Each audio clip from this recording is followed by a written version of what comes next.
사랑하는 여러분, 우리 하나님은 사람을 통해 일하시기를 기뻐하시는 하나님이십니다. 하나님이 스스로 하실 수도 있지만 그러나 사람을 통해서, 왜 그렇습니까? 우리가 그 기쁨과 열매를 누릴 수 있기를 원하시는 그 하나님이십니다. 그래서 하나님은 우리에게 사명을 주셨습니다. 우리를 구원하시고 우리에게 사명을 주신 것이죠. 여러분, 나를 사랑하시사 나를 택하시고 사명을 주신 하나님, 그렇기 때문에 내가 누구이고 나는 무엇을 위해 살고 나는 무엇을 위해 죽어야 하는가, 그것을 아는 사람은 행복한 사람입니다. 하나님의 뜻과 영광을 이루어드리는 복된 삶을 사는 사람들입니다. 이 사명의식을 가지고 살아가는 그러한 우리의 복된 삶이 되기를 바라며 오늘 하나님의 그 말씀 안으로 함께 나아가겠습니다.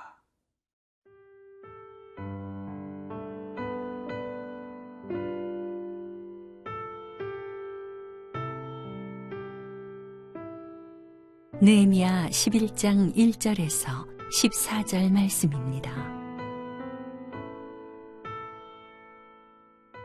백성의 지도자들은 예루살렘에 거주하였고 그 남은 백성은 제비 뽑아 10분의 1은 거룩한 성 예루살렘에서 거주하게 하고 그 10분의 9는 다른 성읍에 거주하게 하였으며 예루살렘에 거주하기를 자원하는 모든 자를 위하여 백성들이 복을 빌었느니라.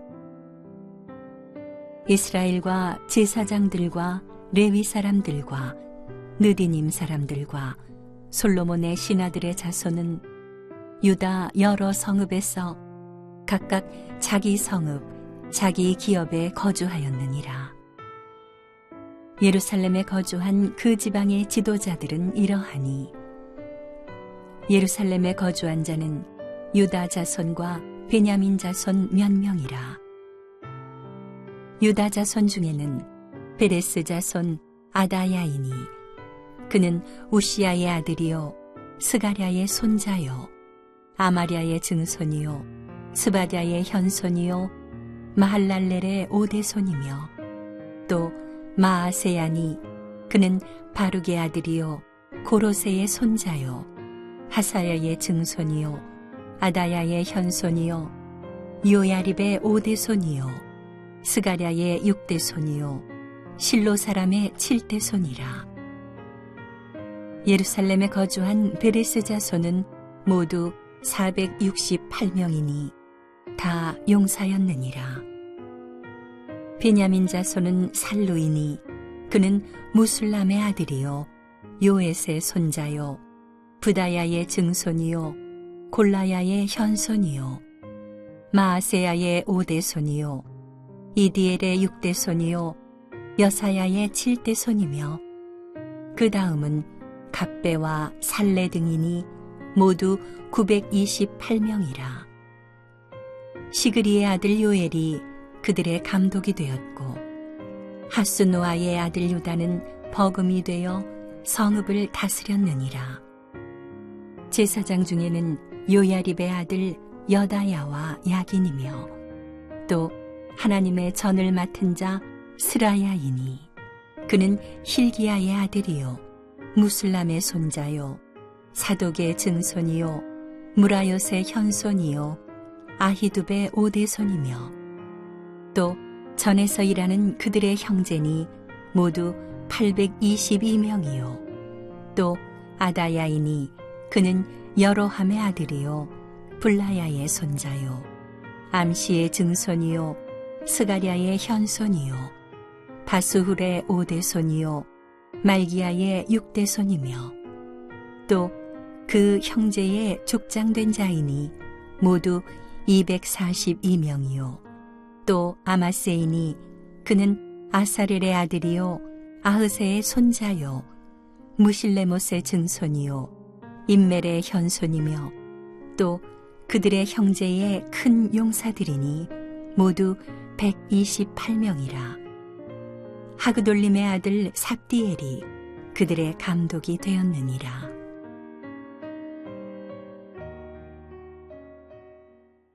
이스라엘 백성들은 그들이 그토록 원하던 성벽을 재건하게 되었습니다. 성벽이 이제 완성이 되었습니다. 그런데 문제는 무엇입니까? 그 성벽 안에, 그 예루살렘 성벽 안에 거주하는 사람들이 없다는 것이죠. 집도 다 파괴가 되었습니다. 그 안에 성전도 있고, 또 그런가 하면 이스라엘의 수도이기도 하지만 거기에 사람이 없는 것이 어떻게 되겠습니까? 왜 그들은 거기에 거하는 것을 꺼려 했습니까? 성벽 안은 바로 외적의 그 공격이 있기 때문에 그렇습니다. 그렇기 때문에 그들은 거기서 사는 것을 꺼려 했고, 그리고 별로 달가워하지를 않았습니다. 그렇기 때문에 이제 문제는 뭐냐면 이 예루살렘 안에 이 거주민의 수를 늘리는 것, 이것을 해결해야 되는 것이었습니다. 그래서 이들은 이제 어떻게 해결해 가는가? 오늘 그 말씀 속에서 우리가 함께 보게 됩니다. 1절 말씀입니다. 백성의 지도자들은 예루살렘에 거주하였고 그 남은 백성은 제비 뽑아 10분의 1은 거룩한 성 예루살렘에서 거주하게 하고 그 10분의 9는 다른 성읍에 거주하게 하였다 그랬습니다. 예루살렘 그 거주민의 수를 늘리기 위한 그 해결책으로 이제 한 가지 정하게 되는데, 먼저 중요한 것을 보면 바로 백성의 지도자들이 거주하기로 했다는 것입니다. 지도자들이 솔선수범을 합니다.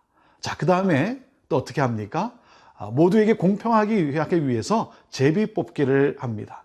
제비를 뽑아서 10분의 1은 거기에 거주하게 하고, 그리고 10분의 9는 이제 그 성읍에 거주하게 하게 합니다. 이 제비 뽑기, 그냥 뭐 뽑는다는 것보다 이것은 바로 하나님의 그 뜻을 묻는 그러한 그들의 행위인 것이죠. 자, 그렇게 해서 뽑습니다. 그런데 또 한 가지 놀라운 것이 있습니다. 2절 말씀입니다. 예루살렘에 거주하기를 자원하는 모든 자를 위하여 백성들이 복을 빌었느니라. 또 그런가 하면 자발적으로 헌신하는, 거주하겠다라고 나서는 백성들이 있었다라고 하는 것이죠. 그들을 위해서 백성들이 복을 빕니다. 그들을 축복하는 것이죠. 왜 그렇습니까? 희생하는 자들이기 때문에 그렇습니다. 여러분, 희생이 없이 어떤 새로운 일이 일어나겠습니까? 요즘은 참 희생하기를 꺼려하는 그러한 시대가 아닌가 생각을 합니다. 사랑하는 여러분, 새 역사가 일어나는 일에, 하나님의 뜻이 이루어지는 일에 바로 이 눈물과 그리고 헌신, 이 희생이 따라야 하는 것이죠. 저는 우리의 삶이 이 세상 사람들의 삶과는 다른, 바로 예수 그리스도께서 우리를 살리기 위해서 희생한 것처럼 우리 또한 이 희생이 우리의 삶의 또한 하나의 중심이 되었으면 좋겠습니다. 자원합니다. 그들을 축복하죠. 여러분, 우리가 어떤 일을 할 때 바로 또 이렇게 자원하는 것, 이것이 중요합니다.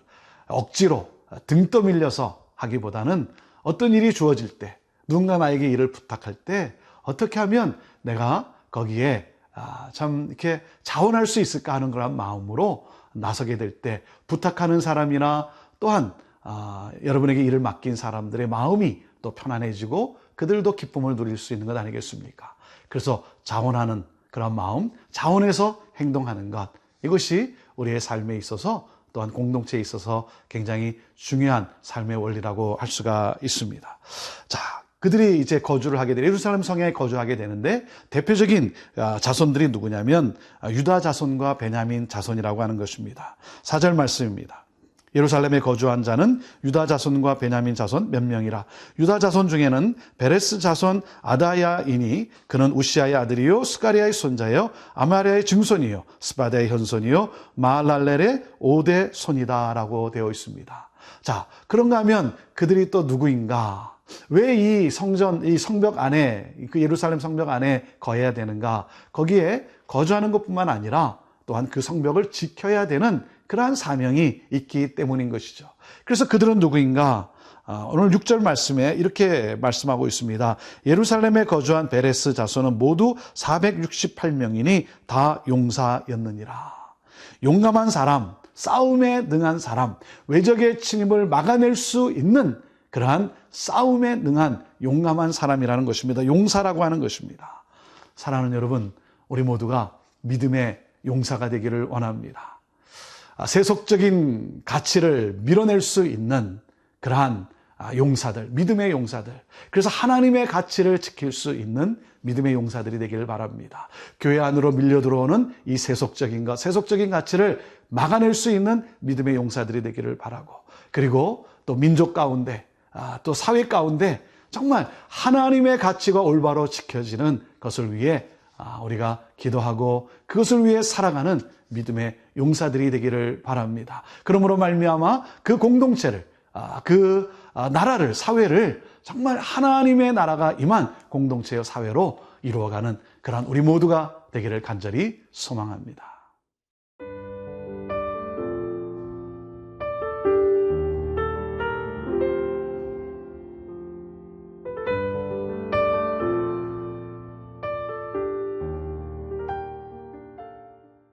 예루살렘 성 안에 거주하게 된 주요 자손들을 보면 유다 자손과 베냐민 자손이라고 했습니다.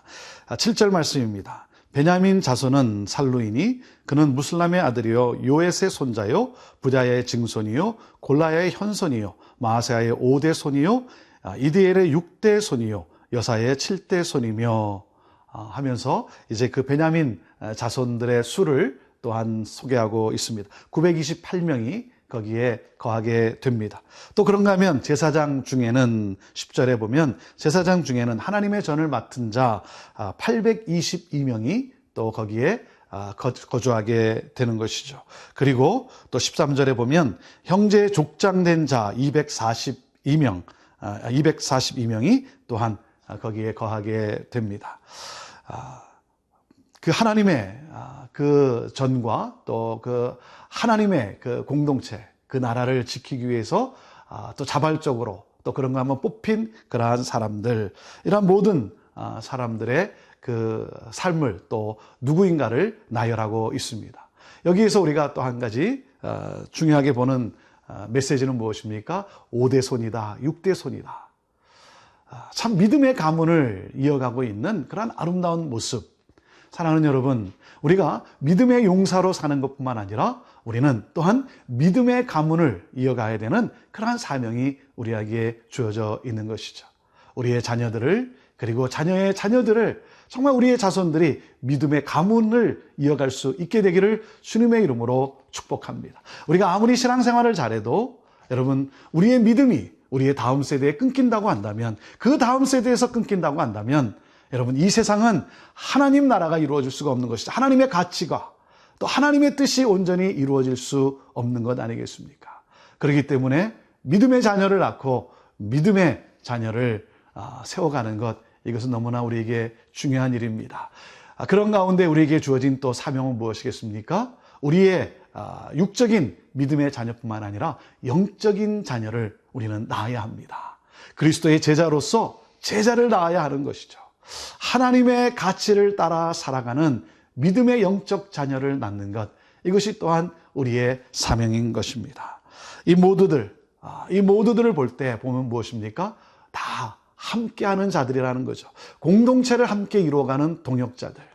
여러분, 그렇기 때문에 서로를 오늘도 돌아보면서 내 주변에 있는 사람들, 함께 믿음의 경주를 하고 있는 사람들, 우리의 가족뿐만 아니라 우리 교회 안에, 그리고 또한 이 사회 안에서 나와 가까이 있는 분들, 함께 있는 분들을 돌아보면서 축복하고 격려하며 우리가 함께 믿음의 공동체를 이루어갈 수 있게 되기를 바랍니다. 하나님은 그 모두를 기억하시고, 그리고 하나님은 축복하신다는 것이죠. 믿음의 가문을 이어간, 그래서 믿음의 일들을 이어간 사람들을 하나님은 기억하시고, 그리고 하나님의 생명책에 그 모두를 하나님은 기록해 놓으십니다. 사랑하는 여러분, 믿음의 용사로서, 그리고 믿음의 자녀를 낳는 자로서 우리가 이 세상에 하나님이 주신 이 하나님의 나라, 하나님의 공동체를 이루어가는, 하나님의 가치를 빛과 소금으로 지켜나가는 그러한 우리 모두, 이 영적 부흥을 일으키는 그러한 우리 모두가 되기를 간절히 바라며 여러분 모두를 주님의 이름으로 축복합니다. 기도하겠습니다. 하나님, 우리를 통해서 이 땅 가운데 하나님 나라가 이루어지기를 기뻐하시는 하나님, 우리를 통해, 나를 통해 하나님의 가정 안에 하나님의 나라가 이루어지게 하시고, 이 사회에 하나님의 가치로 따라 움직여지는 그런 하나님 나라가 임하게 하여 주옵소서. 이 사명을 위해 살아가는, 이 사명을 위해 죽는 그러한 복된 그리스도인들이 되기를 원합니다. 예수님의 이름으로 기도합니다. 아멘.